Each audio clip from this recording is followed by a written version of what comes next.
Hi everyone, welcome to my channel. আজকে 31st December আমরা ঘুরতে গেছি। তো আস্তে আস্তে জানতে পারবে আজকে দিনটা কি হয়েছিল, কোথায় গেছিলাম, সবই জানতে পারবে। এটা একটা ছোট্ট ব্লগ আমি করছি। মায়ের সাথে আজকে বেরিয়েছিলাম। আজকে আমরা আমাদের নুঙ্গি থেকে 1:30টা ট্রেন ধরেছিলাম। বেশ সকাল সকালই, মানে দুপুর দুপুর গেছিলাম। তো আর আমি ঠান্ডা, মানে আজকে ভীষণ ঠান্ডা পড়েছে। মানে এখানে তো 14 ডিগ্রি মতো হয়ে গেছিলো দুপুরবেলায়, ওই মানে সকাল নাগাদ। তো খুব ঠান্ডা। তো তারপরে মাকেও একটা মোটা কোট পরিয়ে দিয়েছিলাম, আমিও একটা মোটা জ্যাকেট পরেছিলাম যাতে ঠান্ডা মানে। তাও জানি না কেন যখন সন্ধ্যাটা হচ্ছিল একদমই ঠান্ডা মানছিল না। বাংলা গান সম্পর্কিত কুইজ আমাদের এই এখানে এখন বিকেল 5টা বাজে। ভালো লাগবে তোমার এখানে আসো। জানিয়েছে।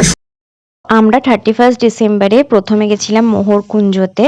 প্রথমে মোহরকুঞ্জতে আমরা কিছু ফটোস তুলে আর সেখানকার প্রাকৃতিক পরিবেশটাকে এনজয় করে দেন আমরা গেলাম নন্দনে। নন্দনে তো তখন গান চলছিল, এখানে সঙ্গীত মেলা চলছে, আর মোহরকুঞ্জতে চলছিল পৌষ মেলা। তো খুব ভালো লাগছিল, মানে পৌষ উৎসব বলতে পারো। সো খুব ভালো লাগছিল। আর এখানে অনেক মানে গায়ক গায়িকারা গান করছিলেন, তো খুব ভালো লাগছিল শুনতে। সন্ধ্যাটা মানে খুব সুন্দর কেটেছে। আর আমরা বেশিক্ষণ থাকিনি, আমরা 5:30টা অবধি থেকে দেন আমরা রবীন্দ্র সদন থেকে মেট্রো করে চলে এসেছি। দেখতেই পাচ্ছ এখানে আজকে দিনটা ভালোই কেটেছে। তো তোমরাও চাইলে নন্দন বা রবীন্দ্র সদন এলাকাতে গিয়ে ঘুরে আসতে পারো, তোমাদেরও আশা করি ভালোই লাগবে। আর আমি গেছিলাম আজকে এই টপটা পরে। এই টপটা আমার আগেরই টপ। সো আমার কাছে নতুন কিছু ছিল না বলে এটা পরেছিলাম। তো মানে হাতের সামনে কিছু পাচ্ছিলাম না খুঁজে। সো আর কি বলি, তো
এখানে এখন বিকেল 5টা বাজে।